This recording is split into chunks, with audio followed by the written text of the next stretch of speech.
And welcome to a special episode, a brand new episode of the Ruthless Aggression Era podcast. As always, I am your host, Metal Matt, and joining me today is none other than the Godfather himself, TakersMinion.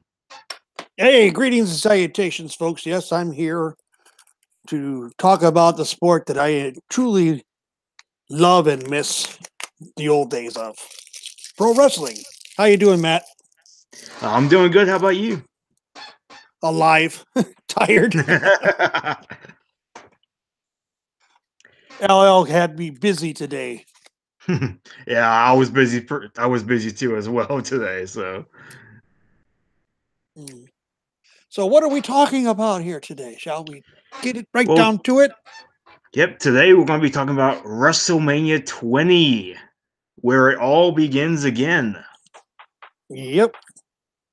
Number 1 was at Madison Square Garden, so why not go back? And then number 10 was Madison Square Garden as well. So this is more or less like the 20th anniversary, even though it technically isn't, but it kind of is. Yeah. Do you think they'll be doing the 40th there as well? I don't think so. I really don't. I'd like to see them do it because I thought at WrestleMania 30 they were going to do it, but they ended up going to New Orleans instead. Yeah. Because they don't really do WrestleMania in like regular arenas anymore. They basically do them in football stadiums now. Yeah. Which makes sense, but More every money. once in a while, I would like to see them go back to the Garden, even though it's expensive to film there. But it's the Garden, you know. Yeah. Capital Wrestling Corporation made a lot of money there. So that's the one thing. But anyway,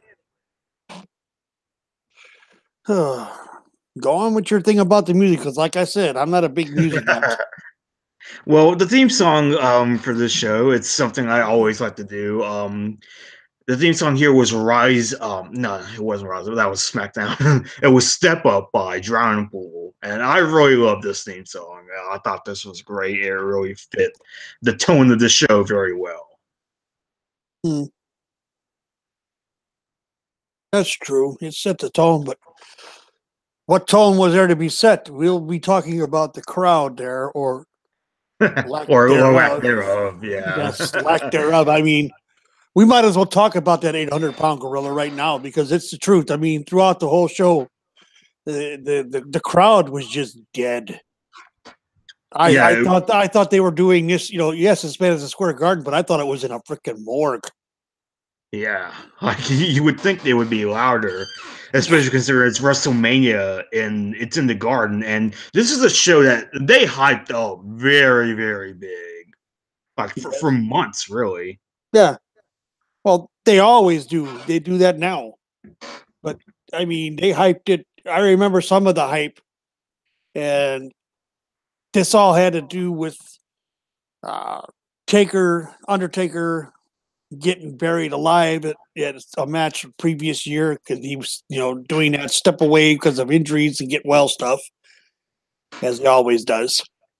But I mean, the first match they couldn't even get, John Cena, for crying out loud. The opening match, John Cena, Big Show, and he couldn't even get the crowd going.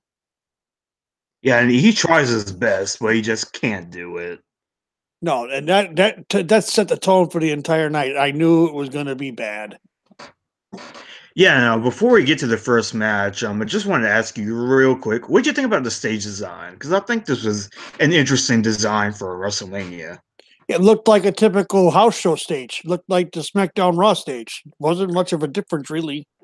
Yeah, like the floor Titantron specifically really reminds me of what they do now. Mm-hmm. Mm-hmm. Yeah, it felt very intimate, but I didn't really mind it too much. That's what is good. That was what was good about it, is that it was a more intimate setting. Mm-hmm. The current adoration of the way they do WrestleManias now in the big stadiums and whatnot, they're not as intimate. There's more detachment. It's more what's the word? More sterile, more clean. Right. Oh, like the setup of like New York in the front of the stage. I think that looks really good. Yeah, the skyline of New York. That was nice. Yeah. Nice little touch. But overall, like I said, yes, intimate setting. Yes, the noise. I've heard that building a lot louder than that just for hockey games. So it's I don't know. I don't know. So we move on to the first match, which is John Cena versus The Big Show for the United States Championship. Yeah. Yeah, finally, Big Show is defending his United States title Yeah. because okay, so Big Show won it in October at No Mercy. I want you to guess how many times he's defended that title between WrestleMania and then. Once, maybe twice. From what I've seen, only once, and that was on SmackDown against Billy friggin' Gunn. What was he hurt during that time? Did they, or was it just a similar to the original Shield Dean Ambrose reign of the U.S. title? Yeah, put it on him, but it's not important. It was pretty much that. I don't think Big Show was really hurt at this point in time. I do know that he does take time off after this, so maybe he was hurt a little bit, but he was still on TV every week, and he was still wrestling most of the time. So it was very weird. Mm. Yeah, that sounds like it. But I mean, the match itself, John Cena. This is where they came. This is where Super Cena was born. Yeah, because I would think. They'd sort of been building this matchup for a while, since around Survivor Series, November, December. So they have been building it up for quite a while. You know, And the match, it's fine. I don't know, there wasn't really too much special about it. It was a typical opening match. yeah, but we had John Cena is introduced, comes to the ring, he starts cutting his rap promo, and the crowd's like, "Hey, hey." That's what it sounded like to me. A bunch of people just like Yeah. not caring. You know what it reminded me of? This crowd reminded me of, and I'm not going to lie, greatest Royal Rumble crowd. Um, I'm They, trying to remember what that sounded like. it didn't sound all that loud. Because remember, it was an outside stadium, but the ringside area was mainly royal family members and big Yeah. wadadoos who are too busy checking out the internet and doing shit on their cell phones than they were about the matches. Mm-hmm. So you didn't have the reaction there. So that's just what this crowd kind of reminded me of. It was I just remember Randy Orton getting a big pop. But other than that, I don't remember too much. right. I don't think they really did all that much. Mm, I don't know. It was just an interesting mess, but Yeah. I mean, it's a typical Big Show match. Like Big Show manhandled Cena for most of the match.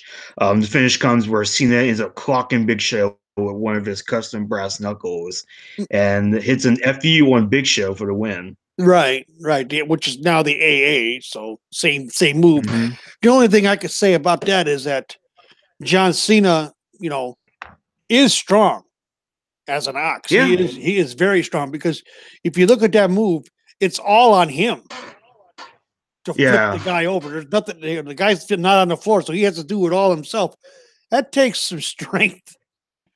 And Oh, yeah. at that time, Show was over 500 pounds. So to Yeah. see And John, like, it wasn't the first time that Cena had done the AA on Big Show, but I think it makes it even more bigger because this was WrestleMania, and this was really the match that sort of makes John Cena who he's going to become after yeah, this was the this. birth of Super Cena, Yeah, or the old famous tagline, "LOL, Cena wins." pretty much. Yeah. Yeah.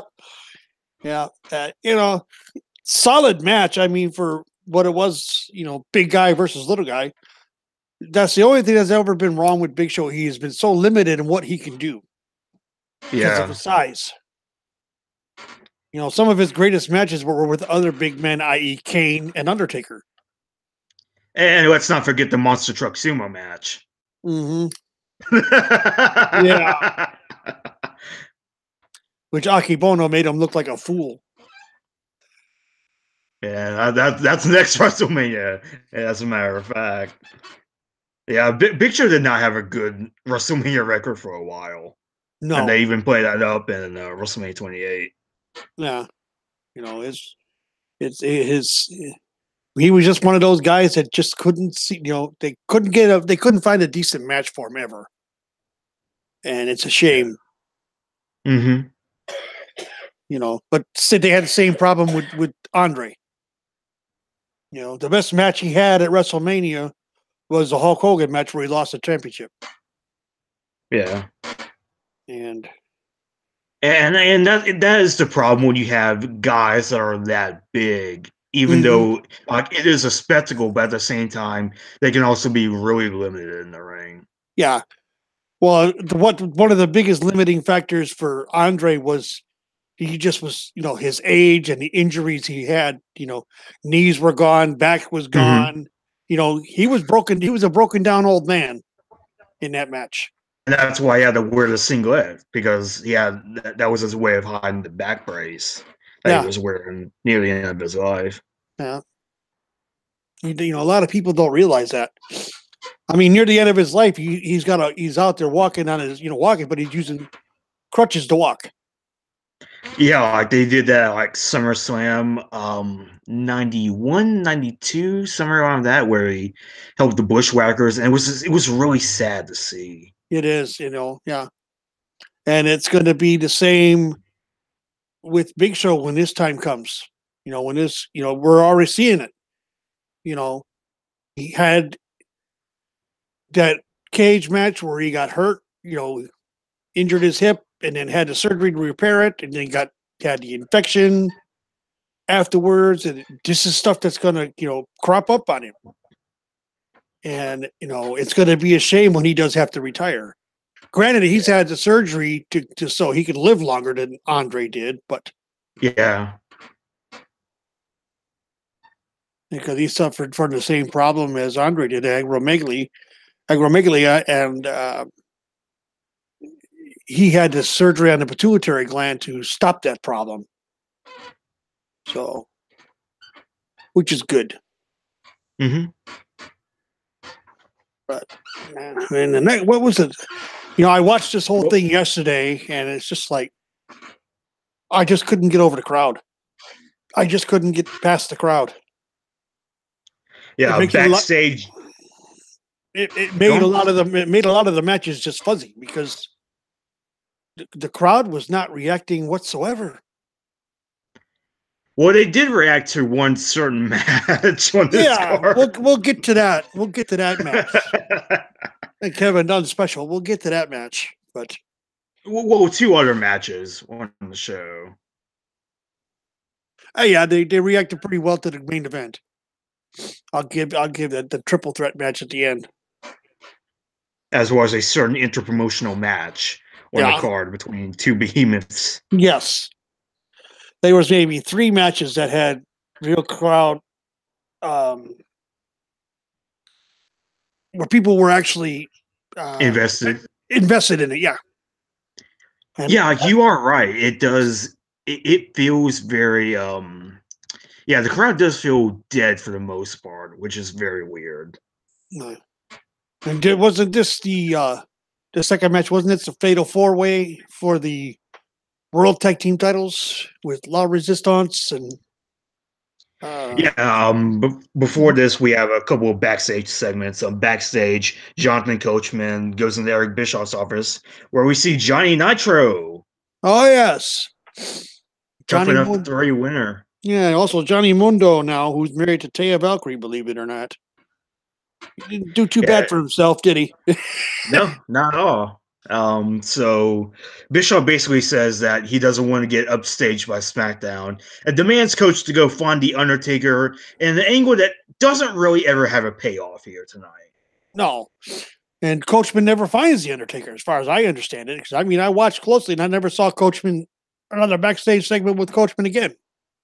Yeah, like there's one more Coach segment, and there's nothing else after that. Yeah. So. And then also backstage, Randy Orton cuts a promo. It's basically a non-video package for Mick Foley. Yeah. For his Evolution and Rock and Sock. Yeah. Yeah. I did like the callback to them doing it on the stairs, which is where Mick Foley got kicked by Randy Orton back in June of 2003, which basically starts this whole feud. So I did like that callback. Mm-hmm. Mm-hmm. So the next match is Booker T and Rob Van Dam versus La Resistance versus the Dudley Boys versus Garrison Cade and Mark Jindrak for the WWE Raw Tag Team Championships. Actually, they were called the World Tag Team Championships at that time. Get it right. The World Tag Team Championships. And Booker T and Rob Van Dam are the champions. They ended up winning, I believe, on their first match as a team against Evolution. Right. And this team doesn't really last for very longer after this. I think it's split like a few weeks after this. Yeah, I mean, it's solid match all the way around. But my thing about this, fatal four ways, even then, they were special back then. They weren't, but this show had too many of these gimmick type matches. Yeah, there's a few matches like this, like both tag title matches and the cruiserweight title match, where it is definitely okay. Let's get everybody on the card, whether it makes sense or not. Right. This is where we're beginning to see that. And I think that had a lot to do with the crowd's apathy with some of the matches. Maybe. What was La Resistance's reason for being there?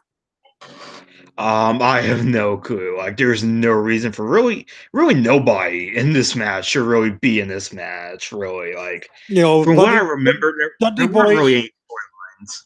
Yeah, the Dudley Boys were about the only important tag team there at that point. Yeah, because they were the former tag champions before this. And they ended up losing to Evolution. Right. Just so Rick could have another title around his waist. Because you had all the titles with Evolution at one point. You had Tag, IC, and World. Yeah.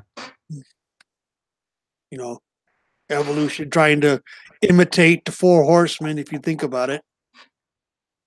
Yeah, because before this, everybody was a champion. Triple H was world champion. Orton was Intercontinental champion. Batista and Flair were tag champions. So. Right. And it was it was a sound match. But yeah, it was fine. It did feel a bit rushed, though. Yeah, it was rushed. That was one thing I also noticed. A lot of the matches were rushed. Because I think what it was is people didn't want to be out there any longer than they had to be because the crowd was like dead. Right. I mean, there was no real reaction to the pinfall here in this tag match, and yet your champions won. So, were they not a popular? Were they not a popular group? Not really, because they really were just thrown together. It's a very random tag team. It was one of those examples where we got nothing for these guys. Let's just put them together as a tag team. Yeah, and they get traded to SmackDown like a few weeks after this. So there's really no investment in this entire tag scene anyway. Yeah, like a lot of the guys in this match get traded to SmackDown. Yeah. Like the Dudley Boys, RVD, Booker T, Rene Dupree, and Mark Jindrak all get sent to SmackDown after this. Jesus. You call gutting your tag division. Yeah. That's when they had to put like Edge and Benoit as a tag team for a bit. Just so they could challenge all Resistance. Horrible, horrible, horrible, horrible. Yeah. So I gave this match a C rating because of it. It just was rushed and it was, you know, I didn't understand the build to it at all. I didn't understand the story they were trying to tell. yeah. That this was, sudden death, fatal four way. Well, no shit, Sherlock. Champion's advantage don't apply. No shit, Sherlock. hmm Obviously. So, eh. Yeah, Booker T hits a scissors kick, and RVD hits a 5-star frog splash on a Rob Conway for the win. It was a bit of a mess near the end, but it was okay for what it was. It definitely felt rushed. Yeah. Yes, it did. Yes, it So, did. so backstage, Coach investigates strange noises backstage, Oh, but it's yes. not the Undertaker. It's Bobby the Brain Heenan, Mean Gene Okerlund, the Fabulous Moolah, and Mae Young, all having intimate relations together for some reason. It seemed as much. Yeah. Yeah. Poor Bobby. But hey, Bobby was still selling and still, you know, even in the twilight of his career and all this, life, Bobby was still working the gimmick. He was so good at it. Yeah, and he was even able to make that puppies catchphrase kind of funny. Like Mae Young's like, "Oh, let me show you my puppies," and he's like, "Oh, they're barking, they're barking." Uh-huh. Little thing. He was always so quick witted. He was quick witted. And that's what made Bobby Bobby. Yeah, and Okay. he was even inducted into the Hall of Fame, I believe, That like the we night before this. Yeah, that weekend he was inducted into the WWE Hall of Fame. Yeah, and that's another reason I wanted you on here. I really want to see what you thought about this Hall of Fame class that we'll touch on later on. Mm-hmm. That sounds good to me. So the next match is Chris Jericho versus Christian, and this is basically Jericho's full-on face turn here. Yeah. Like the whole storyline was that around the time of Survivor Series, Jericho and Christian made a bet on who could get together with Lita and Trish, and they pretty much just dropped Lita from the storyline. It basically just became a love triangle with Jericho, Christian, and Trish. Yeah. The hot blonde. Yeah, pretty much. And And this is a long term storyline. They've been building this since late October, early November. So this is pretty much the payoff to a long term storyline. well, again, back when WWE knew how to tell long-term stories, you know, which they don't know how to do now. No. Or not so much that they don't know how to do, is that they refuse to do. Or that they do it the wrong way. Yes, yes, yes. You know, Nobody wants to see Charlotte Flair beat Ronda Rousey at WrestleMania. I don't for sure. No. But there is one woman who I know can beat her. Uh-huh. But, Yeah, okay. and that'll happen in a few weeks. I don't think so. I think that's gonna have a schmaz finish where both of them look good. Maybe so, but never count out the champ. Never count out the champ from wrong. It's gonna be interesting either way. That match is going Yeah. to be interesting either way. Because you are who you are and the way you are, and I am like just let it run its course. And that's all I've kept saying. I just don't see Ronda losing to Becky. She don't, they gotta make it worthwhile. And right now it would just be too soon. Becky doesn't more rub right now more than what she's got. She is more over now than she's ever been. She's become like the Stone Cold Becky Lynch. And I've said that before. Mm-hmm. Yeah. I just don't see either side winning that match.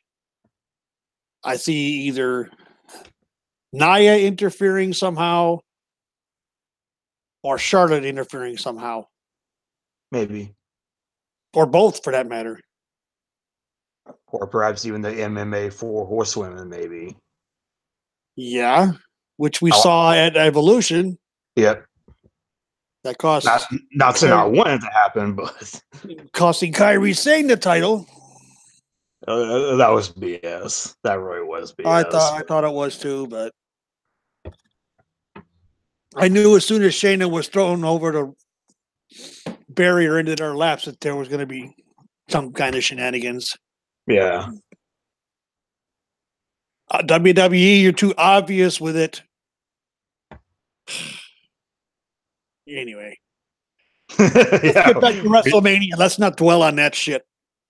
Yeah. Yeah, I dwelled on it a lot last night on Fine Wrestling Podcast, but that's another story for another day. Mm, So the yeah, two work over each other in the corner for a bit, and some submissions here. Christian even walked on the Texas Cloverleaf at one point. yeah. And Jericho was able to get to the ropes, which and Jericho selling. And, Jericho's always been good at that. Yeah, Christian, not so much. Christian just never seemed to ever get it right.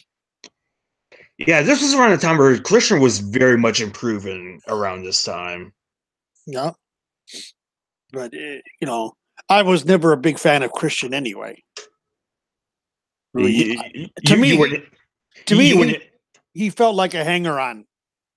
Mm, You so, know, so you were an edge head, I take it. no. Uh, I believe that Edge was much better in the in ring. He had more passion for it than Christian did. Mm-hmm. You know, Edge busted his ass, whereas Christian at times mailed it in. Yeah. And this was one of those matches where he sort of kind of mailed it in. Jericho was working his ass off to get this, to make this match something, and Christian's like, okay. He never really seemed into it. You know what I mean? A little bit, a little bit.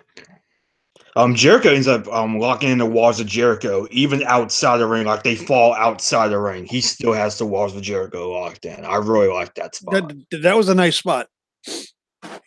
This was like you said, the full on face turn of Chris Jericho. Yep, and we end up getting another turn on the other end of the spectrum. Trish Stratus comes to the ring and sort of accidentally elbows Jericho. Christian rolls up Jericho for the win. After the match, Trish slaps Jericho and turns heel and sides with Christian. Yeah, because she slaps him twice. Christian gets back in the ring and hits the kill switch, and they walk out together, basically arm in arm at the top of it, and Chris is standing there in the middle of the ring like, what the hell? What just happened? And he sees Trish Stratus and Christian sucking face at the top of the ramp. Yeah, Trish Stratus turning heel. What'd you think about this? I thought this was a really risky move at that time. I did too, but it worked. Yeah, in hindsight, it works. In hindsight, it worked. There were so many people that Trish Stratus was for her time what Becky Lynch is now. But they I knew you were going to say that. I knew you were going to say that. But let me tell you something. They did the turn properly with Trish, where they didn't really with Trish or with Becky. Yeah, I agree there. And I've always said that. I've said that they didn't do it right. That's one thing I said from the very beginning. I knew what they were trying to do, but they didn't do it right. Mm-hmm. And I told you that. Yeah. But yeah, Trish Stratus back then was what Becky Lynch is now. It's the truth. If you look at it, there's similar parallels. A little bit, yeah. Trish was the most over face in the company, most over babyface woman in the company, just like Becky was. They turned Trish heel, and they got instant heat on her. They needed an angle like that with Charlotte and Becky, not just over the belt, but over something else. and they didn't do it right. That was the hitch that they missed. That was the eye. That was the eye they didn't dot. But I digress. Yeah, I thought this was a really good match. I think this is one of the more underrated matches from this point in Yeah, time at WrestleMania. I really enjoyed this match. yeah, but you know, again, the crowd, yay, kind of half-ass into it. Right. When the heel turn happened, the boos rained down, but not as much as it could have been. Yeah. I guess on a Monday they were Raw, right, or were they SmackDown? They were on Raw at this point in time. I think the Christian Raw. and Jericho. I think Yeah, the Raw. Christian Jericho and Trish Raw on Raw at this I time. I think the Raw after at WrestleMania, that show was pretty harsh, and they solidified Christian's heel turn there. Yeah, I think so. And it's been a while since I've seen that Raw, but I thought about watching it last night just to see what they did, but I didn't. I didn't get done with it till almost 10 o'clock.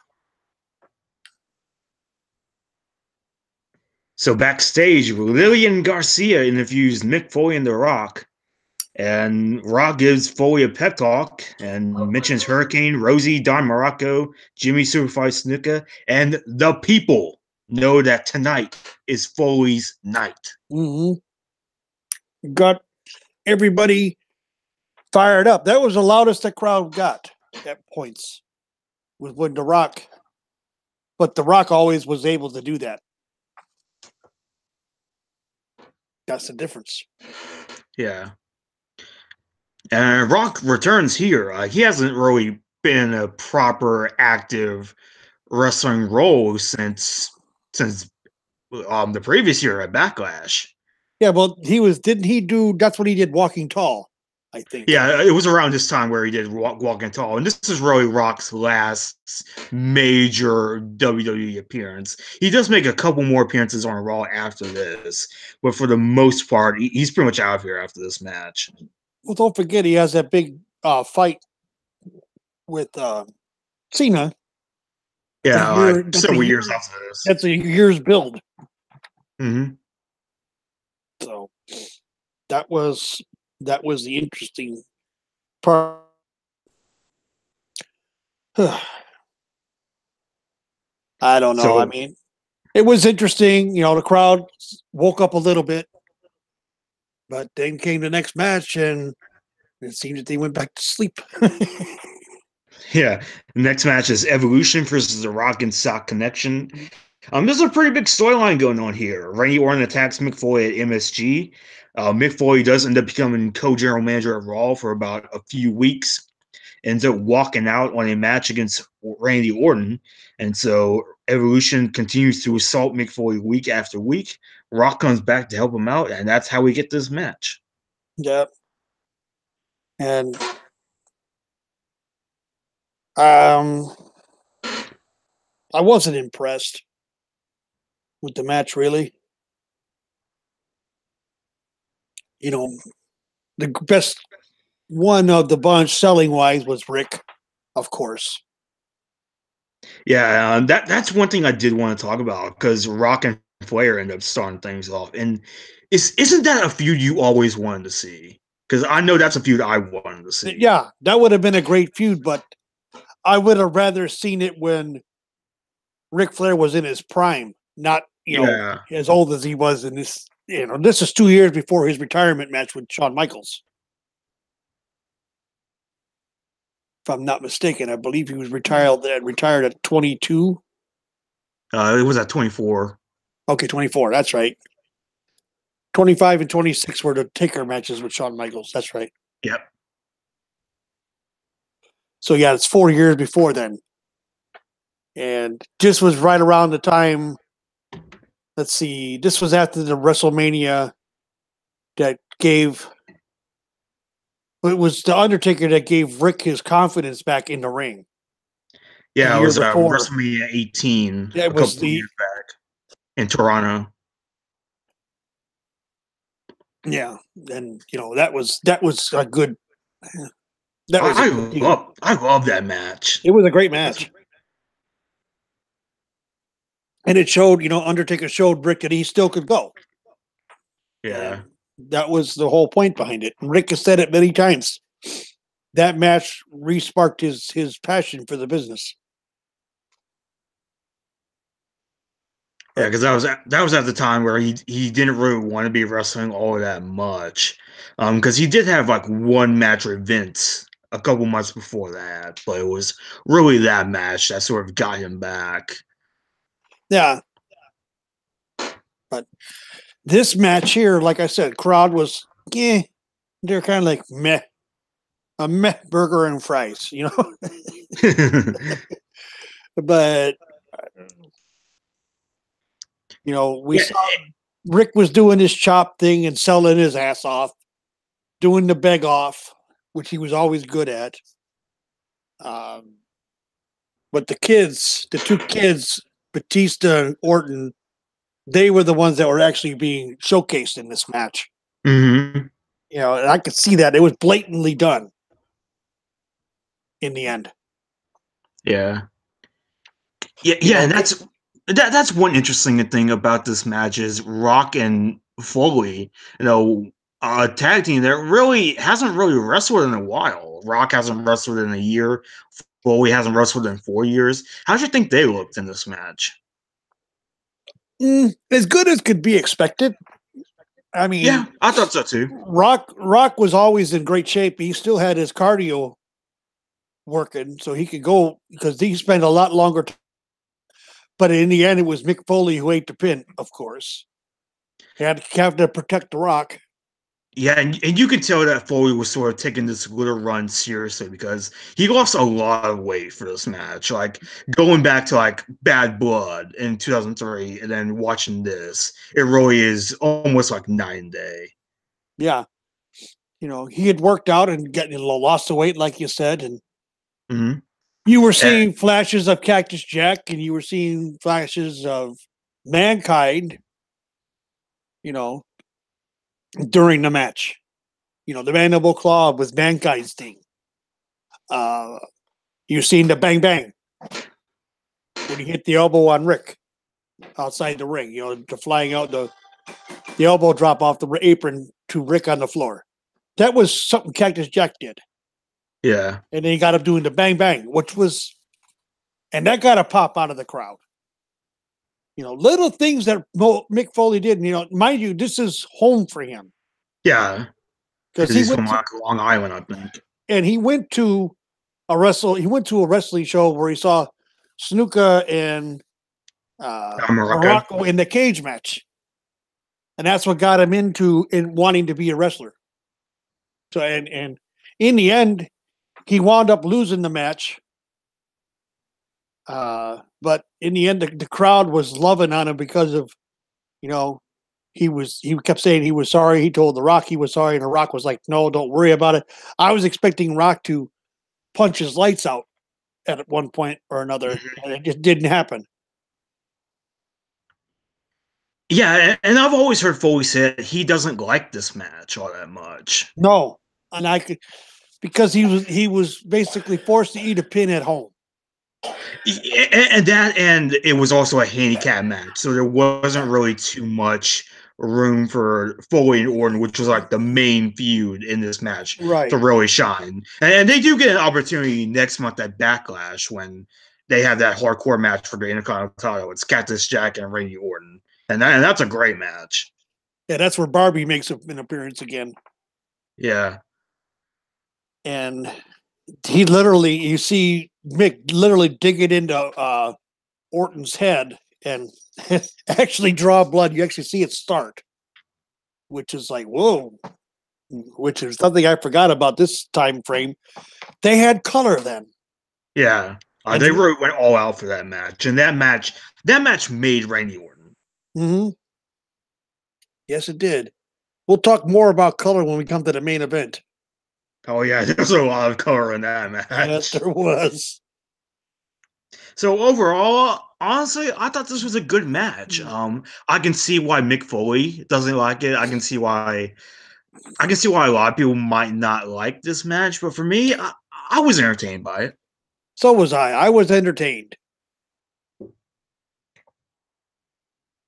Yeah, but so next up, it's the 2004 Hall of Fame. So we got Bobby the Brain Heenan, Jesse the Body Ventura, Pete Rose, Don Morocco, Sergeant Slaughter, Harley Race, Superstar Billy Graham, and the families of Junkyard Dog and Big John Studd accepting on their behalf. Yeah, What you think about this class? it was a strong class, very strong class. Yeah, You and know, this was the time where they had brought the Hall of Fame back. I don't think it had been done since '96. I think I so. think you're right. This was when they brought it back. Right, I think this was the first year, and to put it together, a group that they put together, you know, every one of them was solid. Even So, Pete Rose. Pete Rose is Pete Rose. You know, you can't say he's not in a Hall of Fame because he is, even though there's no physical location for it yet. Hello, Vince. You brought it back. Let's see, 14. Yeah, 14 years ago. You got enough stuff now in storage that you could actually have a physical location for this thing. Yeah, and I've heard they've been wanting to do it.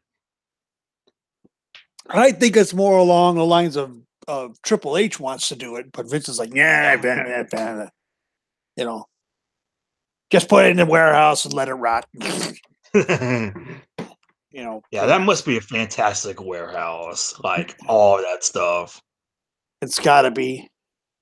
I mean, the old turnbuckle pads, they still have because I mean, Peter Rosenberg goes in that place, Mm-hmm. and you see WWF turnbuckle pads, the old scratch WWE ones, and it's like, whoa, Vince still has those. Yeah, I think they even still have like the SmackDown fist in there, I think. Yeah, the SmackDown Fist, the Ico Pro banner that they used to have on Raw, which they brought back for Raw 25. Yeah. Uh, so many, they got so much there, so much memorabilia there that they could open up a freaking museum and people would pay big money to go look at it. I would. You and me both. It would just be, it'd be educational for everybody. Oh yeah. All the old belts, all the previous belts that they've every iteration of the title belts. From the one that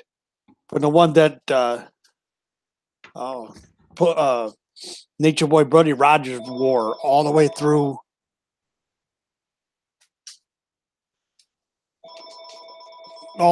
to what they just recently retired. There'd be so much.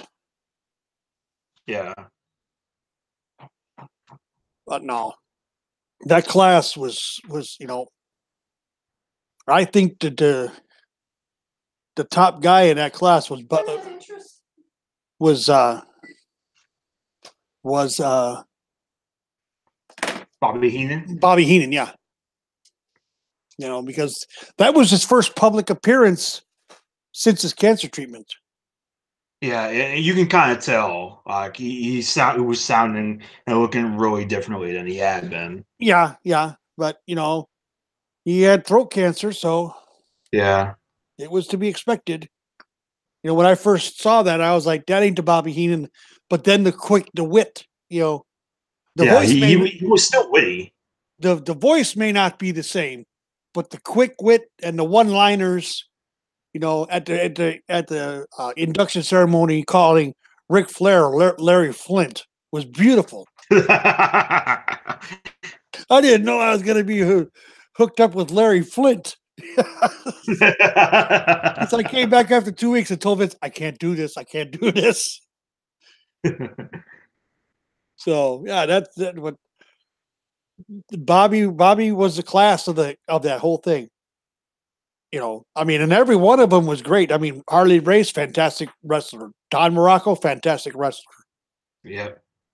Sylvester Ritter, Junkyard Dog, fantastic wrestler. Big John Studd, John Minton Sr., great wrestler. Superstar Billy Graham, great wrestler, also a great talker. Him and Dusty Rhodes they cut some serious promo battles against one another at times. But that's that whole group, everyone had something that you could remember. So, Morocco had Snuka. Bobby had the Blackjacks and had the family. Superstar Billy Graham had the WWF title, and he lost it to Bob Backlund. There's Jesse Ventura. Granted, he was supposed to be in the Hulk Hogan spot, but he suffered from deep vein thrombosis, which is blood clots in the legs. That's why he became an on-air guy. Jesse's wrestling career was done when he came to WWE. He just didn't know it. But he was supposed to be the Hulk Hogan replacement for Hulk Hogan, or the top heel to face Hogan at that time, and wound up being forced to retire because of the blood clotting issue he had. Yeah. And he moved on to bigger and better things, becoming a mayor and a governor. And he also starred in Predator and The Running Man, so it wasn't all bad, I think. No. So it was, he made his. Like I said, strongest class was that one, and what a way to bring it back. Yeah, but it was a really good class, and from something legendary to something terrible, because the next match is the Playboy evening gown match. It's Sable and Tori Wilson. Thank you, Kevin Dunn. Sable and Tori Wilson versus Miss Jackie and Stacy Keibler. Miss Legs. Stacy Keibler had legs for days. Yep. But that's about all she had. Her in-ring ability, terrible. Yeah. Sable was better than she was, and that's not saying much. Yeah. So all the women start with their gowns off, which is not how an evening gown match works, but whatever, I guess. Yeah, it wasn't that they were going to, the match was not going to be over if the girl or if the woman was stripped to her bra and panties. No. It was a pitch.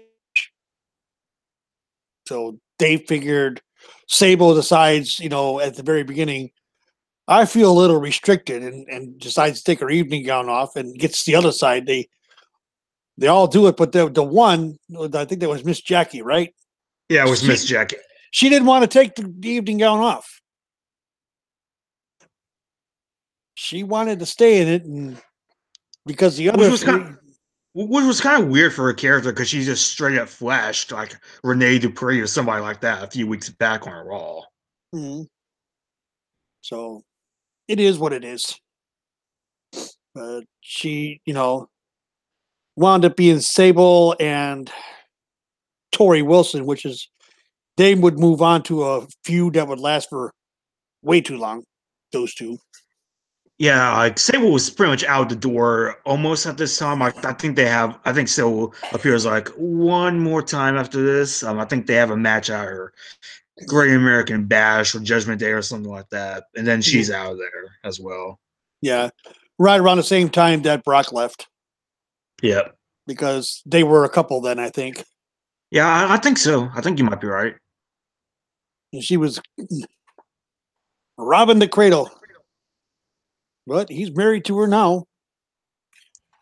So in this match, it went exactly the way you thought it would go. It was terrible. Yeah. 5 minutes of God. I was like, I almost sped through it. I was like, well, do I have to watch this shit? I wouldn't have blamed you. Do I have to watch I would not have blamed you. That's what I kept saying. Do I have to watch this shit? I mean, it was shit. Yeah, it was. It was. But this was back in a time when women were objectified. You know, let them try that shit today. Oh no, no, it would not work. No, no, it wouldn't. There would be so much heat. And not the good kind. Right, not the good kind. Anyway, So backstage, Eddie Guerrero and Chris Benoit cut a promo. yes, and I love how Eddie finally he's talking basically talking shit to Chris, Yeah, pretty much.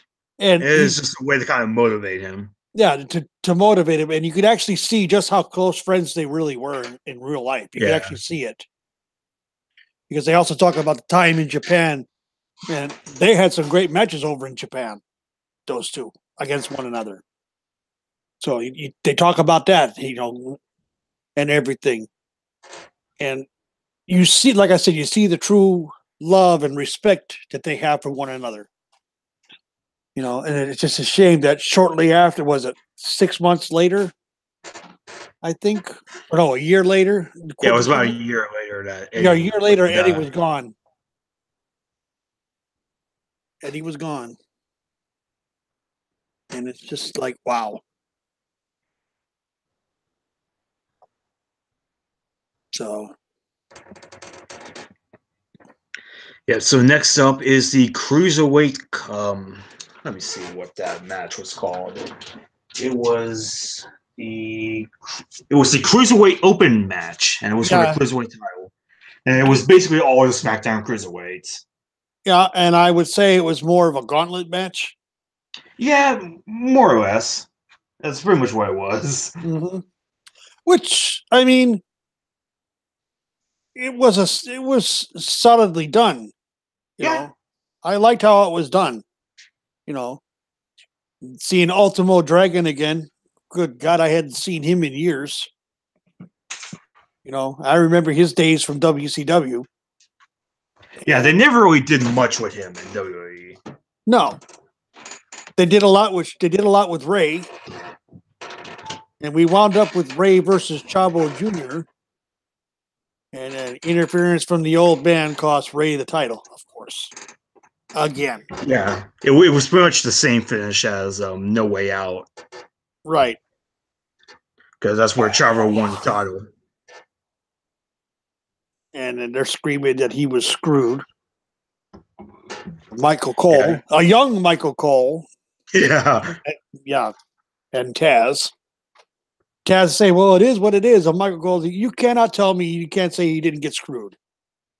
And Taz is not having it. Hmm. Seeing Michael Cole as a screaming, whiny face just didn't work for me. Didn't like him. yeah, Having Jr. and Lawler on the other side though made the show worth watching. yeah. Like I much prefer JR and King over Cole and Taz. Yeah. LL. Yeah, she's in the background cooking up some shrimp scampi for dinner.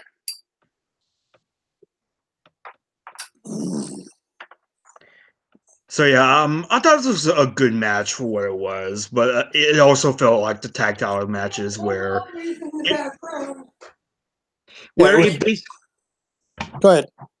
Oh, I was just gonna say that it was the cruiserweight title match. It was fine, but it also felt like one of those matches where it was basically put together to get everybody on the card. Yeah, I would I agree with wouldn't that. say, yeah, I wouldn't say it felt rushed per se, but I don't know. It didn't quite work. Yeah, it didn't work because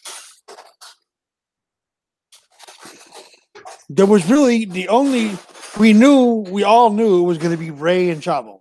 It was obvious. Yeah, and that's part of the match it should have been anyway. And that's what it should have been from the get-go, just those two.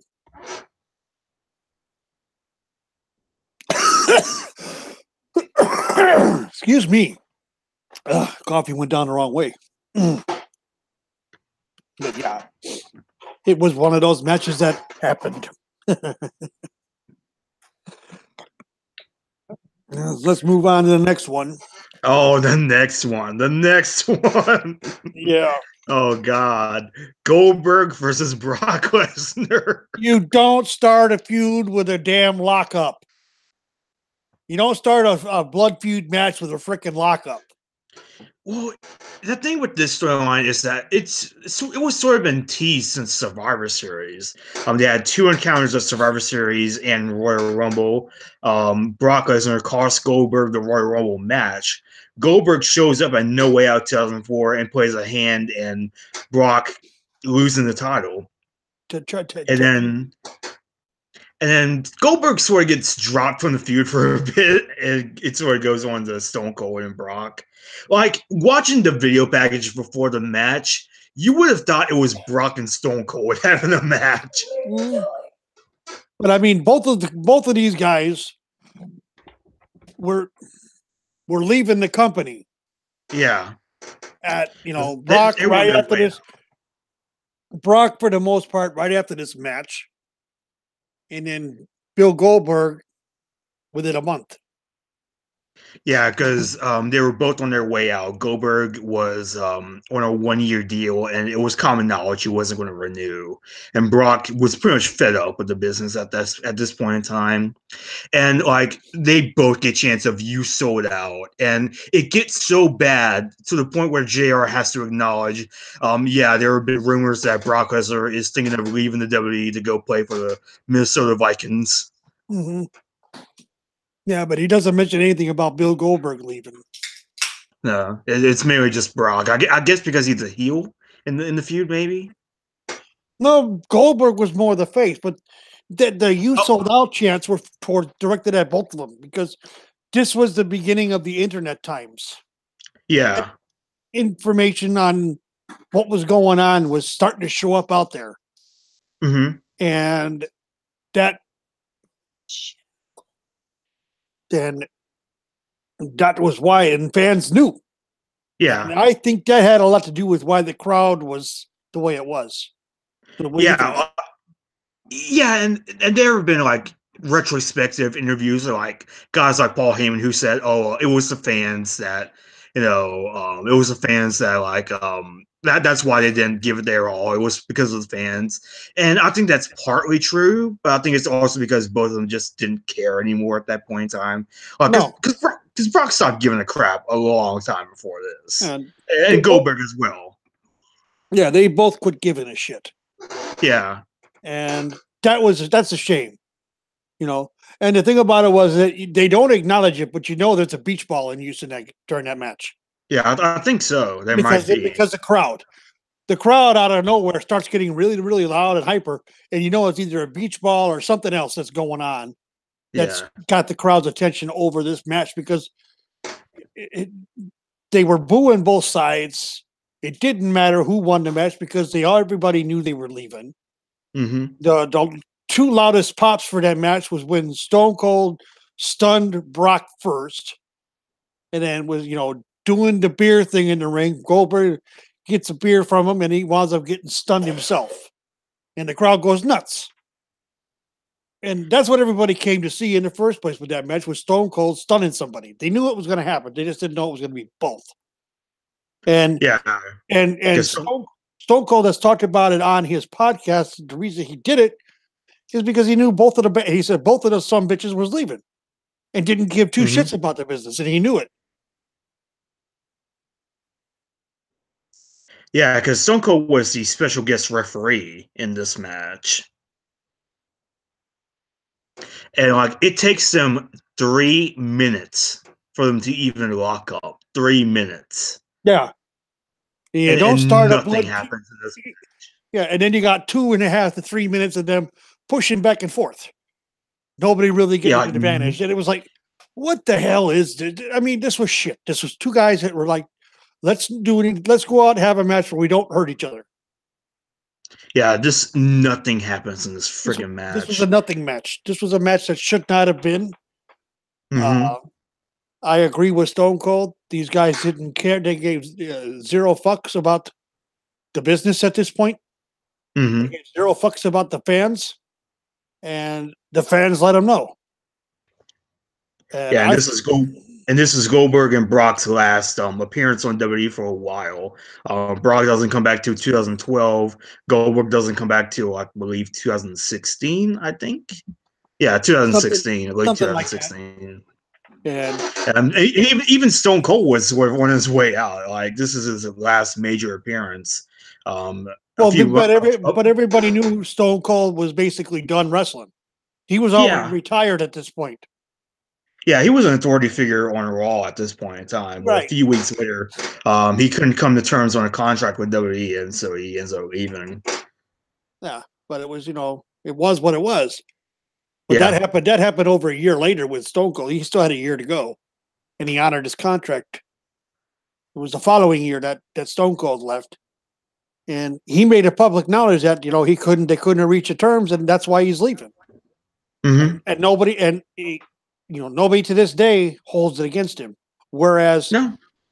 even now, it still comes up about Brock Lesnar going to try and play football, and Yeah, how much of a fiasco that was. yeah, and he did do it for a bit. I don't think he ever played in the actual season. I think he was like in a few preseason He games. played two Well, you never, preseason games. yeah, you never quite made it that far. No, he didn't have the skill set. He wasn't, he wasn't good enough. Hmm. And then he And just then, jumps over to MMA. yeah, I think he did a few matches in New Japan where he held the world title for a bit. Yeah. After that, then went to UFC. And the rest is history. And they try, and then he comes back in 2012, right? Hmm. And 2012. gave zero fucks about the fans then, or any title he held. He was all about the money. Yeah. He said, all the stuff about he loved the business, he respects the business, my ass. And I said it, Brock, if you want to come confront me about it, go be my guest. I'll tell you right to your face. You gave zero fucks about the fans and the business. All you wanted was the goddamn money. And that's wrong. It's a wrong reason to be in this business. You do it. You get in it. You get in the business, and you listen to the people that love it, like your favorite. They get in this business because they love it. They love to perform. They love the rush they get from the crowd. It's like a drug to them, and it's legal. So that's why it's so hard for so many of them to stay away when they retire. Yeah, unlike the USADA, it is legal, Brock. Yeah, you know, USADA, you know, Jones got himself in deep shit for Yeah. performance enhancing drugs. Brock got himself in deep shit for the same thing. Hmm. And this was a match that, like I said, the two guys that didn't give a shit about anything but the money and wanting to leave. They were looking forward to getting out of there. And that's their prerogative. It's a match that should not have happened in the first place. The feud made no sense. So it is what it is.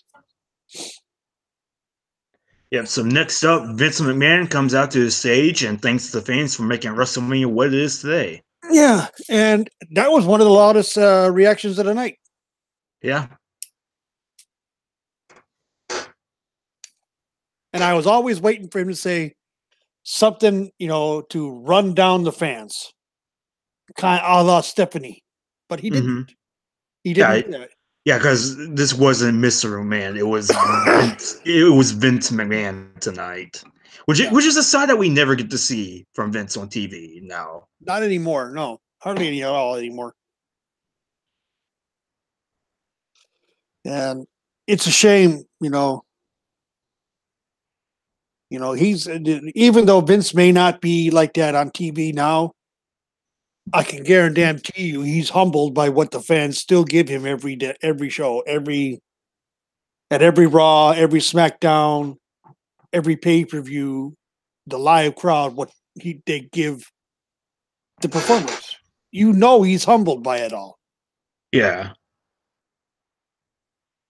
He has to be. Because without the fans and the seats, there is no WWE. That's like my job. I work in motel industry. If there's no cars in the parking lot, I don't have a job. I don't get a check. My boss may write the check and sign the check, but the guests pay my check. And people don't seem to get that. Vince knows it when attendance is down because he feels it in his pocketbook. And this is something that, going on right now with the overblown house show tomorrow. That's going to be on the network. Yeah. WWE blood money. Yeah. This is hurting them. They're losing subscriptions. I know my partner from my Saturday show on MDS, he canceled his subscription to the network. Yeah, I heard that he did that. He announced it live on air when it happened. And I'm sure many others have followed suit.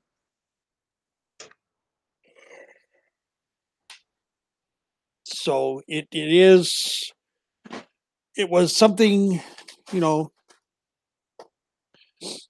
and I don't know. The blood money, yeah. But they did make one concession. I don't know if it was the Saudis are caving to this, or they asked for it, or Vince just said, look, you want to send that message out, let us bring Renee. Renee Young is going to be on the is going to be working the show. Yeah. They don't know if she's going to be ringside or not, or if they're going to be calling a message from ringside this time or not. But the fact remains is that she's there, which is a step that direction, which is a step in the right direction. But they still have a long way to go. And I've spoken enough about that shit. Yeah. I have zero interest in that show, to be honest with you. I have to watch it for, my podcast on Saturday. We'll talk briefly about it, but it'll be like, ho-hum. Because we're seeing a guy after 8 years retired coming back. And he calls it a cheat, not a real comeback. My ass. Because they're already promoting another match between the four of them. So it ain't over yet. Are they? Are they doing another match of this? Rumor has it they are. I could see it happening. I don't know. It's a match I don't want to see. Yeah, same here. I wish Sean would just stay retired. He has nothing more to prove. He has nothing to prove. Sean has nothing to prove to anybody. So I think you would agree with that. Yeah. And I love Shawn Michaels. I love Shawn Michaels, but he has nothing more to prove. The problem was I knew something like this was going to happen as soon as I heard he was doing stuff down at the Performance Center. He was going to get the bug was going to bite him again, and it did. It did.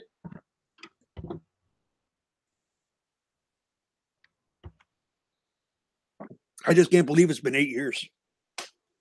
Yeah. Anywho's next match.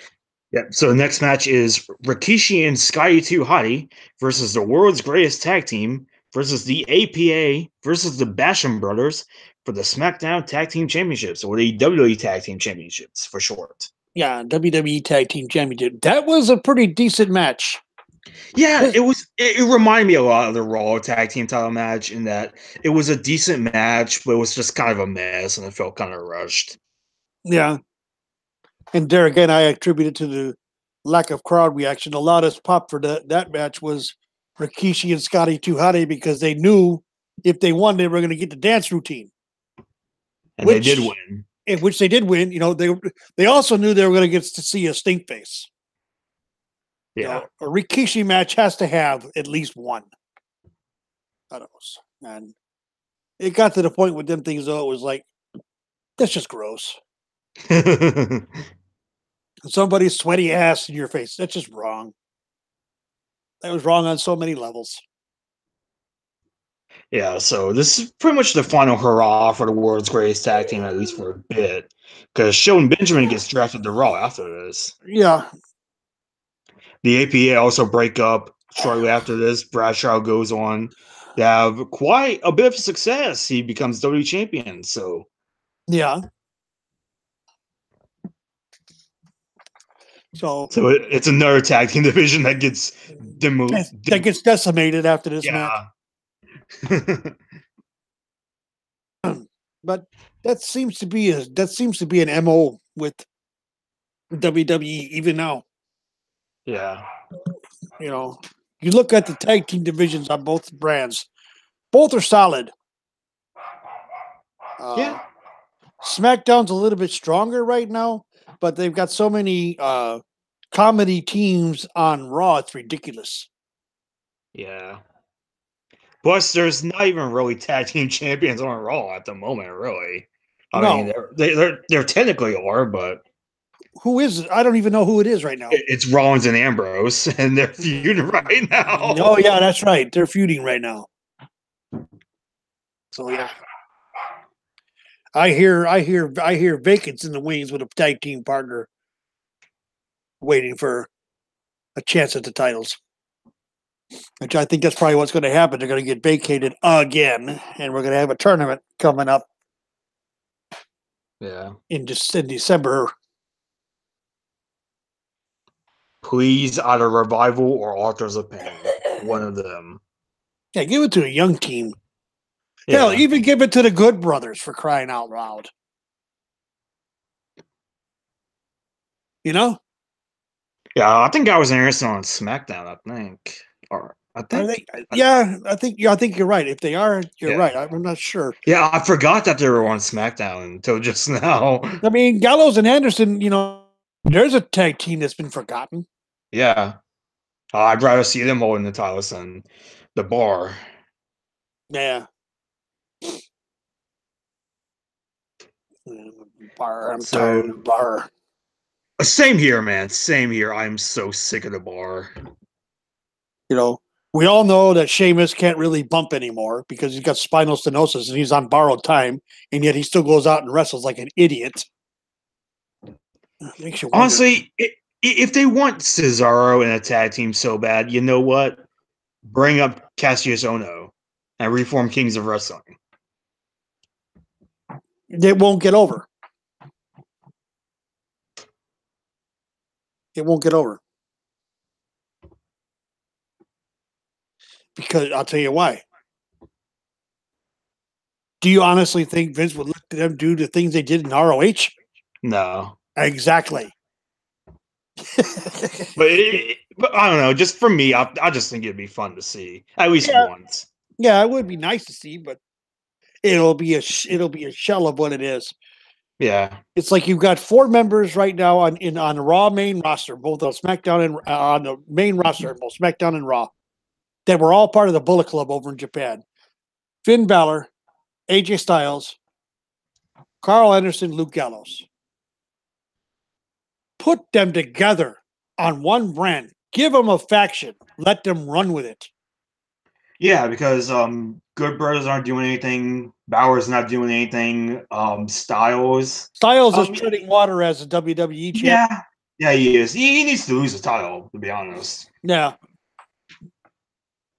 I agree. And it's probably going to be to the Miz over tomorrow. If he's wrestling the Miz, who's Styles wrestling tomorrow? Samoa Joe. Oh, it'll probably be Joe. He'll probably lose it to Joe. Yeah, hopefully Joe wins. He needs this win so badly. Yes, he does. I've never seen someone need a win as bad as this guy does. Yeah.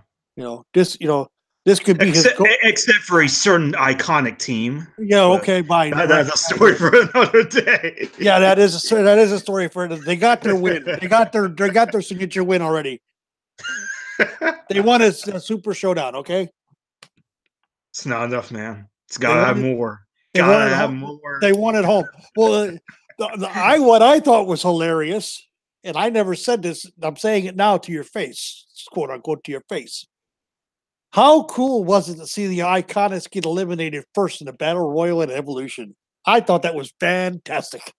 I thought that was terrible. They came out talking all kinds of smack, and the Boy, they legend, were right. They were right. but the legends destroyed them. I was like, yes. A bunch of Good bitter morning, good evening, good legends. night. Nice seeing you. Have a nice day. Bye. I thought it was great. I absolutely did. I was sitting there like, oh boy, I know Matt's upset. Oh, I was furious, and I figured it was going to happen, but I didn't want to believe it. Yeah, well, but anyway, Yeah. So next match: Victoria versus Molly Holly in a hair versus title match for the women's championship. yep. So those two put on a pretty decent match. I mean, you Yeah, actually they saw, tried their best. you actually saw wrestling moves going on in this match. You Yeah, know, that was the difference. You know, this was the championship, the WWE Women's Championship, the old belt, hmm and you saw actual wrestling moves, unlike yeah, unlike what we would see when the butterfly belt showed up. yeah. I mean, it was weird to see Victoria as a face all of a sudden. Yeah, it was weird to see Molly Holly as a heel because she broke away from the Hollies hmm because they were all heels, and she broke away, was making her way as a face, and then all of a sudden she turned heel on for some odd reason. I still don't know to this day.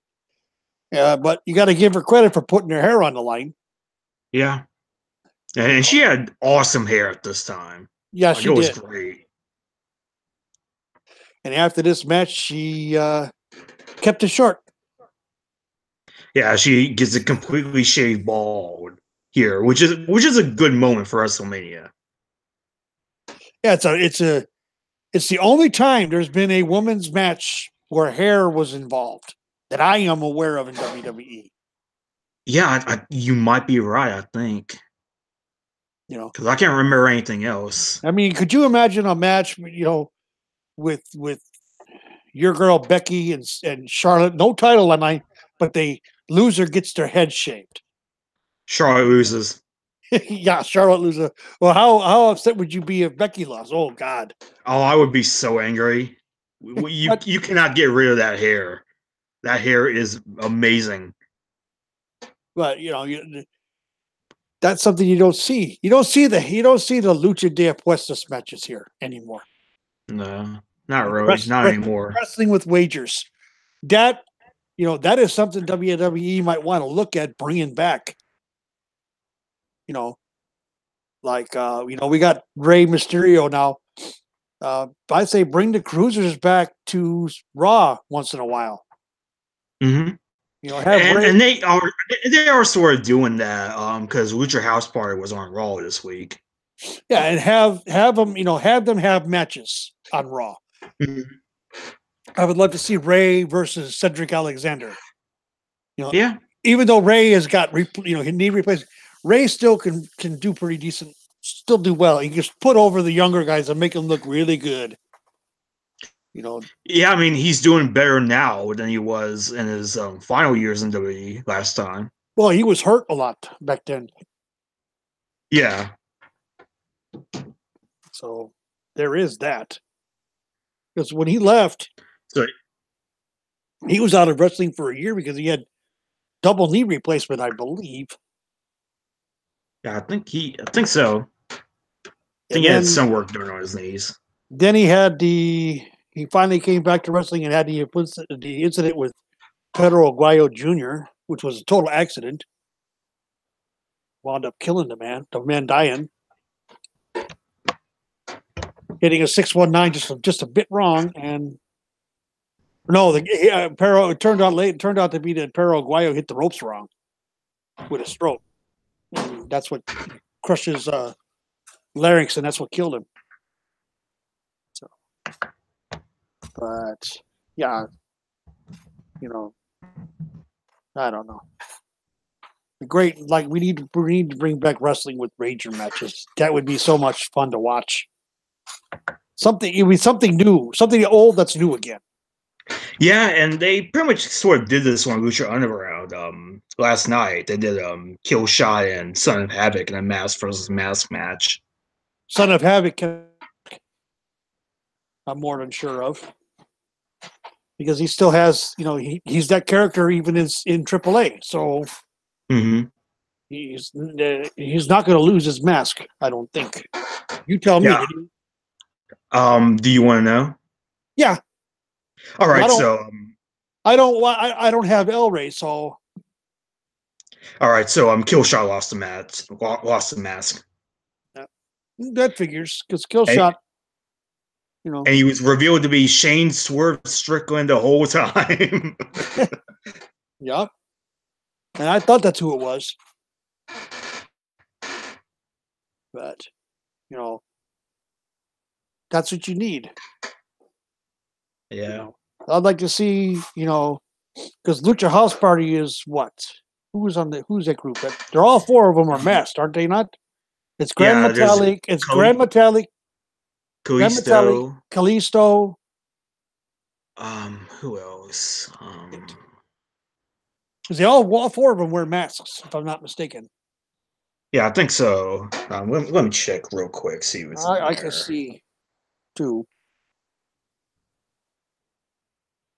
Oh, Lindsay Dorado, I think, is part of that as well.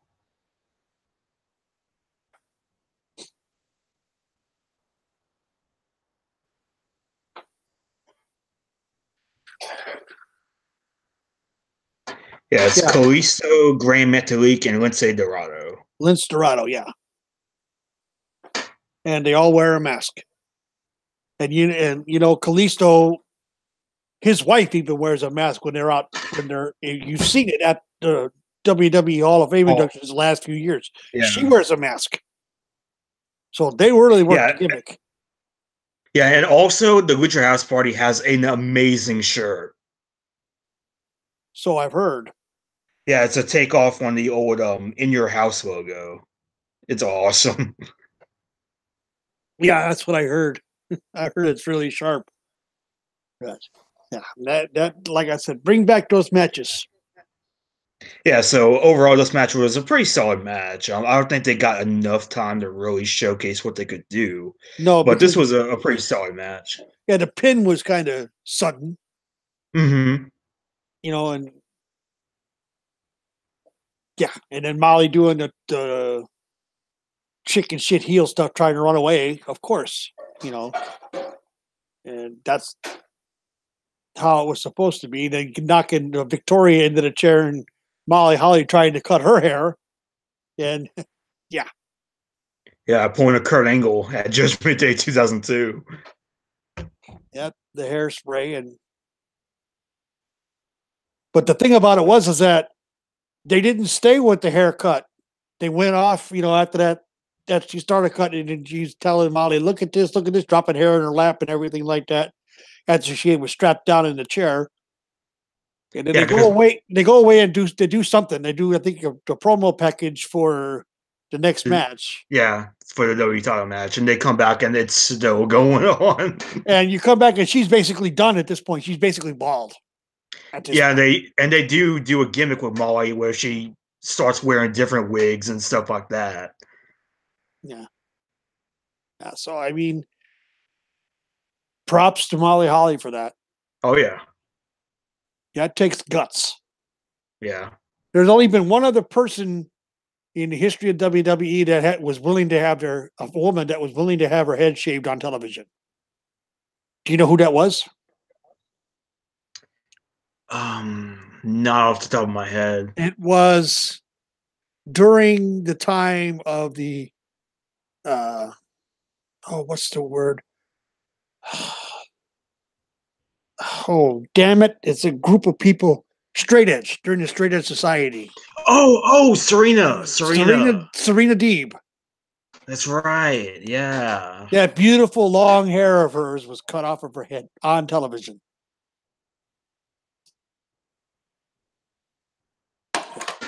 So there is that.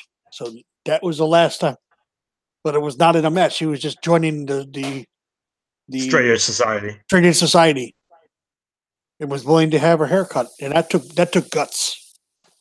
Oh yeah.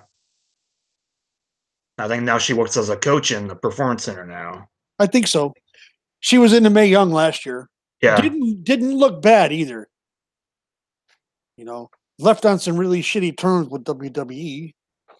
Yeah, because apparently they fired her because she was drinking outside the ring, which was like, which was a big no-no. which is so weird because kayfabe was dead, long dead at that point in time. But something like that, that whole thing, because Punk is. Mm-hmm. Yeah, legit. He's legit straight edge. And, as am I. And I think Luke Gallows was legit. He played along, and wasn't it Jamie Noble? Joey Mercury. Or Joey Mercury. Yeah, Joey Mercury also played along. Serena didn't, and she got in trouble for it. And that kind of killed Straight Edge Society off after that. Yeah, a little bit, because I think there was around a time where Punk got his head shaved by I think Rey Mysterio. I think. Yeah, Rey. Yeah, it was Rey. It was a mask versus hair match. And Rey hardly ever loses a mask. He never loses a match for his mask. He lost his mask in WCW and got permission from the Mexican Sport Council down there in Mexico to put the mask back on because it was not a true Lucha de Apuestas match. And which was nice. That was when WCW was unmasking all of them. Yeah. They unmasked Rey, they unmasked Juventud Guerrera. There were a couple others they got. And, you look at it now with AAA and CMLL, they pay big money. And I mean big money to use a mask. Yeah, I think Dr. Wagner Jr. lost his mask not that long ago. Well, last year, Princess Suhate lost her mask. Mm-hmm. And Princess Suhate lost her mask, which was a shock. It turns out she was paid $55,000 US to do it. That's a lot of money. Oh yeah, for a mask. But the next and final match, the big match of the night. Next up is Kurt Angle versus Eddie Guerrero for the WWE Championship. The boot. I call it the boot match because Eddie, Eddie was Eddie. Mm-hmm. And Kurt was playing the heel, trying to, knock Eddie for, his previous life. Yeah, because at this drug time, addict. Because at this time he was clean. Mm-hmm. And he was champion as well. Right. He'd earned that spot. He'd earned Vince's trust. And that's all that really mattered. And Kurt and him, the feud was solid. This match was solid. Good back and forth between the two. Mm-hmm. But in the end, Eddie wins by shenanigans.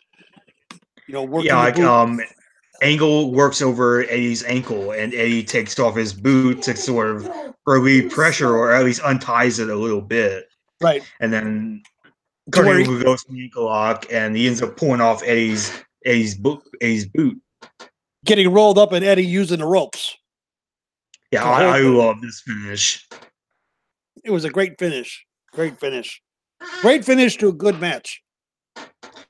Yeah, I remember their SummerSlam match being a bit better. I remember liking that match a bit better, but this was a pretty good match as well. I think Angle does end up taking time off from the ring due to nagging injuries, and he ends up becoming the SmackDown general manager after this for a very brief moment in time. Yeah, because isn't that when he's in the wheelchair and all that for his Yeah, leg or because that was something? when that was when Big Show got written off as well because they did an angle in the parking lot where Big Show chokeslams Kurt Angle off a balcony, and Oh that's wow. how he ends up in the wheelchair. Yeah. So I don't know, but I mean, it was like I said, good solid wrestling match. You mean this is still back in a Yeah, time where they were wrestling more so than sports entertaining, yeah, which and was especially with these two. yeah, both of them were. You actually get to see how much of a solid technical mat wrestler Eddie was. You actually get Yeah, to because I shine was that way too. watching his match with Rey Mysterio at Halloween Havoc '97 a couple of nights ago, and that was a great match. Mm-hmm. Mm-hmm. Yes, it was. That was a title versus mask match, wasn't it? Yeah, I think so. It was cruiserweight title, which Was it? Eddie held, and it was Wasn't it masked. when Ray was wearing the purple suit? Yeah, the full-on purple bodysuit. Yeah, that's. Ooh, that was a great match. Oh yeah, I and remember so. watching that. I remember watching that match live, and I was like, back in the day when the Black Bucks existed, Mhm. and watching that match, and it was like, whoa. And that's one of those matches I'll go back and watch again because it was so good. Yeah, it was Sasha Banks that got me to watch that match because it was on the network collection. Like it's a new collection called Superstar Picks, where superstars will pick some of their favorite matches, and Sasha did one, and that was on her list. Well, who's her hero? Yeah, there were a bunch of A matches on there. Eddie's her hero. That's Oh plain and yeah, simple. She does the frog splash because of him, yeah. She even did and it to win the match at Evolution. she does it so rarely. Hmm. It's a rare thing to see. What the? My TV tray got knocked a little bit. Whoops! Yeah, I heard the racket. I'm like, oh, wait a minute. yeah, because I'm using my laptop mic because my old mic got fraud. I don't know how it happened, but apparently it kept buzzing, so I Yeah, have to use this. that's fine. But But anyway, go ahead. I was just gonna say the next match, and this is the match that I really wanted to get your opinion on. It's the Undertaker versus Kane for the second time in WrestleMania history. Yeah, and this time I think Taker's what 11-0. Um, Yeah, I think it was like 11 or 12, something no, like he was that. 11-0 because uh 2 years prior he went. That was his 10th straight when he took out Rick, and you actually see him Yeah, then counting. See him counting. yeah, then it's 11 against A Train and Big Show WrestleMania 19. Yeah, and then he's So got I think at this Kane. point in time he's 11 though. And they mention that, and they talk about how the feud started, and it goes back to the Yeah, match. Survivor Series. It goes back to the buried alive match that Undertaker had with Vince McMahon, where Kane made Which his is a great return, match. which was a great match. Love seeing Vince get hit in the face with that shovel, busted him. I mean, it busted him open. You know, Yeah. and but yeah, Kane getting involved and literally burying Undertaker alive. Which we all know in those matches, Taker usually loses. Yeah. And it's his signature match too. And he, because for one reason or another, he's hurt or, time off or something, he wants to rest because, he was, such a company, he's, such a company man, even to this day. And, when he gets banged up enough, he tells Vince, I need to go home and, recuperate, rest up. I think that was his second orbital bone time that he took off because he didn't wear the Phantom of the Opera mask this time. which everybody Oh, remembers. that would have been perfect. That would have been perfect. That would have been a great visual. But now, the whole promo package is, Kane talking shit about his brother, selling out, becoming biker taker, which nobody knew which taker was coming back. Was it going to be biker taker? Was it going to be something different? And he still came back like the dead man, because the voice you hear, the lights go out and you hear the bell, then there's silence, and the black lights are on, and all of a sudden you hear, "Oh yes," and out walks Paul Bearer. Oh yes. And the music starts and the lightning and all that, and out comes Undertaker. Uh, Oh, the Druids come out. Yeah, you don't yeah, forget the you Druids. got to have the Druids with that, And then And it's Dead Man Taker. yeah, Dead it's Man Dead Undertaker. Man. It's a new version of Dead Man Undertaker. Yeah, because it is like a hybrid. Yeah, but this is before he starts wearing the black eyeliner. Bring back the eyeliner taker. He wasn't wearing it then. He wears it now. Oh, nice. You didn't You notice gotta have that? the eyeliner. You did not notice that he was not wearing the black eyeliner at WrestleMania 20. I honestly did not notice. I saw that. I was like, "Where's the? Wait a minute, something's different. The eyeliner's not there." I actually stopped it and looked. I'm like, okay. Yeah, But you gotta have the eyeliner, man. yeah, but seeing him come back and stop in front of Paul, and then Paul do the turn, and all that stuff reminded me of the old Taker, and I was like, yes, Yeah. it's back. Yeah, because I know that you're not a fan of biker takers, so I have to imagine this was awesome for you. Yeah. So, but yeah, Yeah, I was never a fan of Biker Taker, but that's beside the point. Yeah, did you feel that this was a weird time to bring back the whole dead man gimmick? No, I think it was time. Yeah, because this is around the time where Vince apparently wanted to go back to like character based wrestling. Mm-hmm. And so we get a lot of a lot of like old school characters almost. Mm-hmm. This when you get characters like Eugene and the Dicks and who else? The Heartthrobs, Yeah, all the crazy names. Heidenreich. Oh God. You get characters like that. Yeah. But yeah, like this match, there's not much to this match. It's basically a squash match. No, this wasn't a squash match. You have the whole thing where Kane is denying the fact that what he sees before him is real. He kept saying, "You're not real. I buried you alive. You're not real." And he kept walking up, and reaching out to touch him, and then Taker punches him in the face. And it's like, yep, it was a solid match. We all knew the outcome. Yeah. Taker was going to kill him. Taker was going to kick his ass. But the sad thing about it is it only took one tombstone to do it. Last time it took 3. And even then, it wasn't enough. Yeah. Even after that, after the 3 count, Kane kicked out in the first match. So,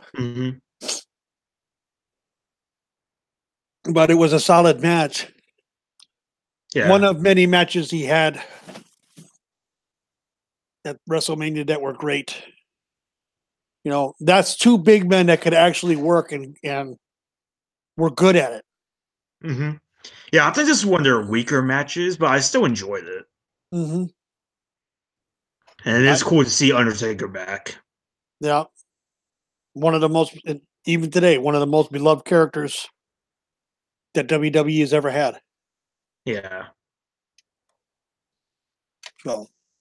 And so next up, it is the main event. It's Chris Benoit versus Shawn Michaels versus Triple H in a triple threat match for the World Heavyweight Championship. A title that has eluded Chris Benoit for 18 years. I mean, he did win it in WCW for a very brief moment, but I don't know if that really counts. Like when you go on W.com, they do count it Mm-hmm. because it is listed, but it's never like a proper reign Mm-hmm. because you only held it for like a day technically. Day or 2 days, I can't remember which, but yeah. But that was a match that actually got the crowd working. They were invested in that because they wanted to see Chris Benoit finally get over the hump. Yeah. You know, he had to go through the future DX brothers again. This is during the time that Sean and Hunter had Sean and Trips had their uh, Last man standing. series of matches. Yeah. After Sean came back, Mm-hmm. where they basically beat the shit out of each other for 18 months. Yeah, pretty much. And a lot of it, a lot of the anger and angst between those two was actually real, was legit. Yeah, because they had like a falling out back when Sean was hooked on painkillers and stuff like that. Yep. And Sean got himself straight, which was, Mm-hmm. nice. And Yeah. he was a complete different person. Yeah. He wasn't the arrogant, pompous ass.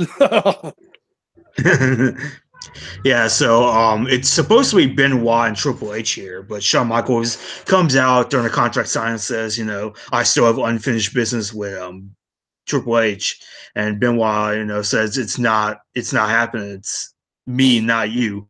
And Shawn Michaels ends up hitting Sweet Chin Music on him, signs the contract, and so Stone Cold decides to make it a triple threat match: Right. Triple H, Shawn, and Benoit.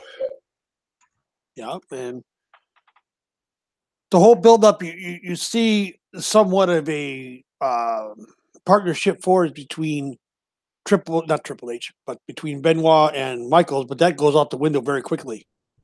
Yeah. At the beginning of the match.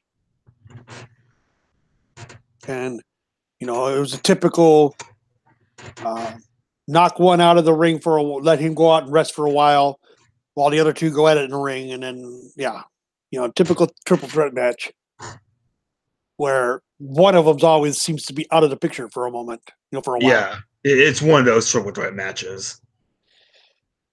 But I found myself actually getting into that match.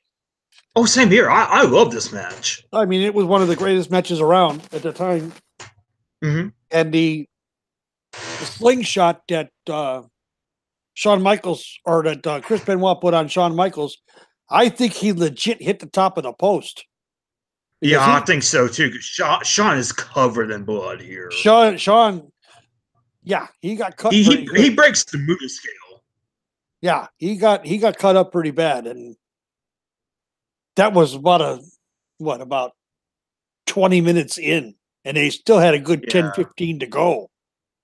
Mm-hmm. And so you could see they were starting to protect him because he was bleeding like a stuck pig. And then all of a sudden you see Triple H's busted. The only one that wasn't cut up was Benoit, but yet he was covered in everybody else's blood. Yeah, which I thought was interesting. Yeah. This was during a color was allowed. Yeah, which I still say they should bring back, but not every once in a while. I think so. Save it for the pay-per-views. Yeah, I was going to say something like that. Like, I don't think it needs to be in every single match or every single pay-per-view. I think it needs to when it counts. Certain matches scream for it. Like Hell in a Cell. Hell in a Cell screams for it. Elimination Chamber. Certain feuds. Yeah, certain feuds, certain matches. Like let's say AJ Styles versus Samoa Joe. The last time that screened for color. Oh yeah, totally. Because AJ Styles took, Joe made it personal about the family. So yeah, that screened for color. There are matches that scream for color, and WWE refuses to give it to us. I understand why, because of all the bloodborne pathogens, but there are ways to test for it. And if both parties agree to it and they're clean on their tests, then there's nothing to be worried about. as far as I'm concerned. At least that's how I would work it. And Yeah. they don't have to gig themselves every match. No, make it something. Make it where it's something that is rare and it happens. Kind of like when you saw Roman get busted open the hard way by Brock at Mania. Mm-hmm.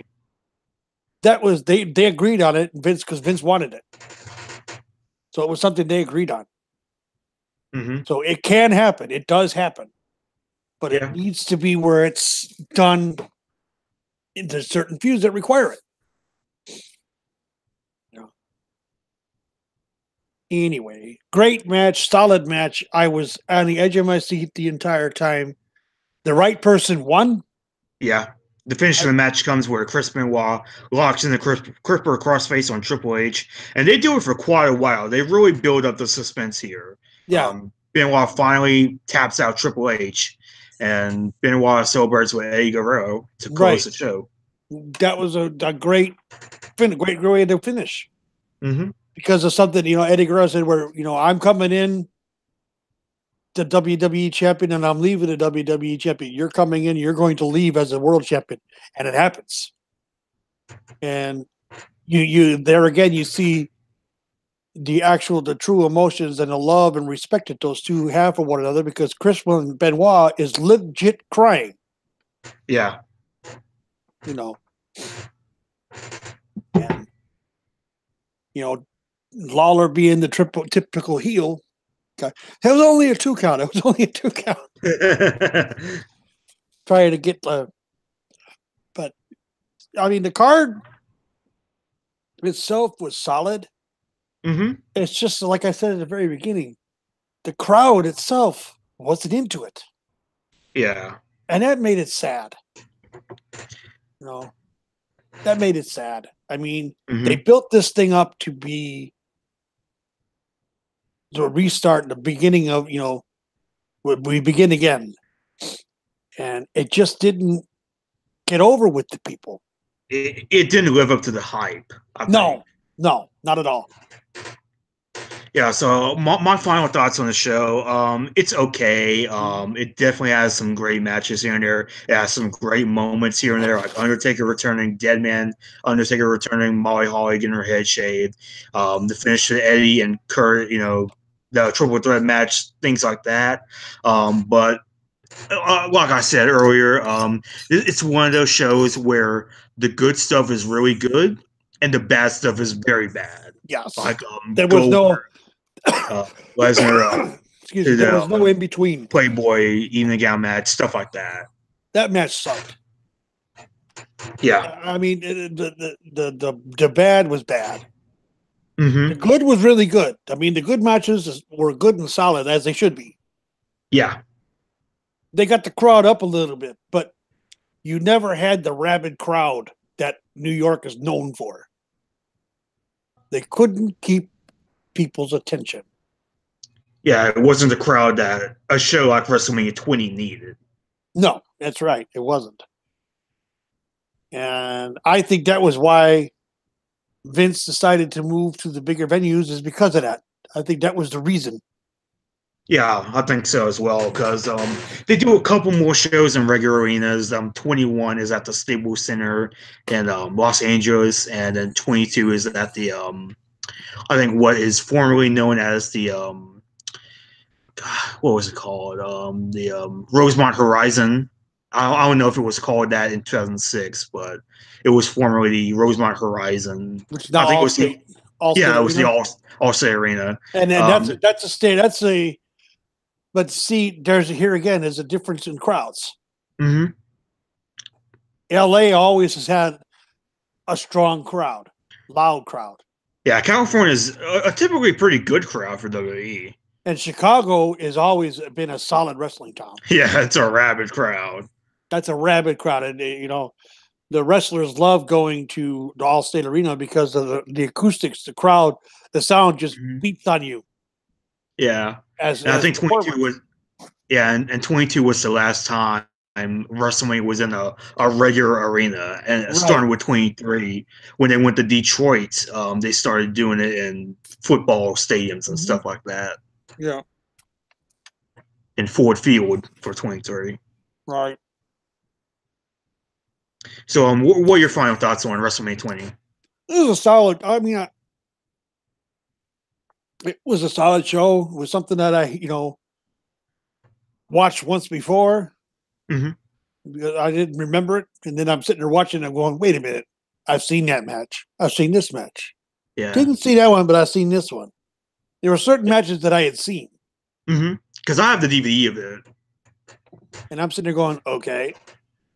So yeah, and I heard about the hair match with Molly Holly from Table for Three because I'd never seen that match.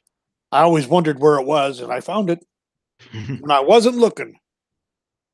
So I give it a solid C+ overall because the crowd killed it for me.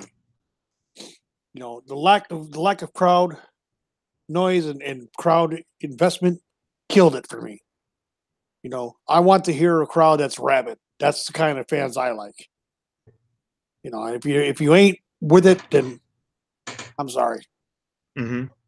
But overall, I gave it a C+. Yeah, I would give it a C- maybe. Like I said, it was a solid show, but the bad stuff here was very bad. Yes, it But the good was. stuff here was really good as well. So it's certainly a mixed bag, I would say. Yeah, it's a mixed bag. I mean, there's something on the card for everybody. Hmm. It's just that everybody don't like the same thing. Except for Goldberg Lesnar, I don't know who that match was for. Oh god. I think that was for Vince so he can get his jollies off on two big muscular men. and, and it Oh, and it completely backfired. did. So I think that marks the end of this episode. Yeah. So take it. Where can they find you at? Hmm. Let me get a mouth a little scampy down. You can find me at Takers_Minion on Twitter. You can catch me occasionally in the daily and occasionally in the nightly now because I got so much on my plate. Um, you can catch me on Saturday mornings at 11 Eastern, 10 Central for Shootin da Breeze with my co-host and partner, Miss Dr. Senju. We go on an hour early this month coming up because we're in November now. So Survivor Series is coming. And the Saturday before that, we have the Breakfast Series, and that's an hour early. You catch me Mondays on the Connoisseurs of Wrestling with George at Savez, Biff Kensington, and my lovely wife, Legends Lover. That's at 8 Eastern, 7 Central, where we talk about the history of wrestling. This is the month of November, so we're going to be talking about a lot of more women wrestlers, and you'll be quite interested to find out who the Hall of Fame inductee is this coming Monday. Please be the Iconics. Please be the Iconics. No. In the famous words of the Minions, no. I always gotta I mess with you on that. and like I stated on my shows, uh, December 1, we're all moving. It's myself. It's Shootin da Breeze, Connoisseurs of Wrestling, Grounds for Development, and Two Guys, One Sport. We're all moving over to Twitch under the Los Ingobernables banner. We have a channel over there called Los Ingobernables, the podcast. Jump over to Twitch, subscribe to it. We're trying to give you guys time to subscribe. We're going to keep you updated as to when the move is official, but the target date is December 1. Yeah. And that's that. Okay, Matt, where do they find you? Well, you can find me on Twitter at MelMat15. I also hang out on Cage Side Seats, hang out in the daily and the nightly. In the nightly, I've been doing some Black Sabbath and Ozzy reviews in time for Halloween. And even though it's past, still have a couple weeks left on that. Tonight is going to be Black Sabbath's Dehumanizer album, which was their reunion album with Ronnie James Dio. So that'll be fun. And I also hang out on the SmackDown threads as well as the NXT threads most of the time. Um, Also the Raw threads as well this week.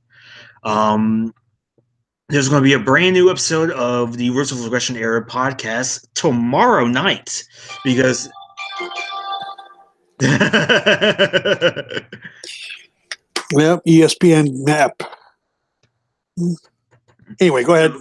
Oh, yeah. Tomorrow night is going to be a brand new episode of the Ruthless Regression Era podcast because none other than Mox will be joining me as we take a look at the 2004 draft lottery that WWE did on Raw. That sounds interesting. Yeah, I'm finally giving Mox a good show because he's always saying that he doesn't ever get the good show, so I'm gonna throw him a bone. Especially after last week when he booed you out of the building for not having this show last week. It was scheduling mainly because I had done 4 podcasts in a row. I had worked. I had done my show Saturday. Sunday I was on with on Whacked Out Wrestling. Monday I was on Connoisseurs, and last Tuesday I debuted with my wife. We debuted a new show that's a once a month thing. I forgot to mention this, and it's called One Night at the Round Table, where it's myself, Legends Lover, of course, and Crazy Chris 576, Crazy Chris Colgan. And we just sit down and basically just have a conversation about whatever comes up. Wrestling, politics. We try to stay away from politics, but wrestling mainly. Mm-hmm. And last week we talked about Chris Benoit. So how fitting was this podcast tonight talking about, Ruthless Aggression podcast, talking about Wrestlemania 20 and who wins the main event? Chris Benoit. How ironic. Yeah, this was his maybe biggest moment in his WWE career. Yep. No. Well, we talked about that and, the brain injuries that led to it. Mm-hmm. And how the WWE has changed from then till now.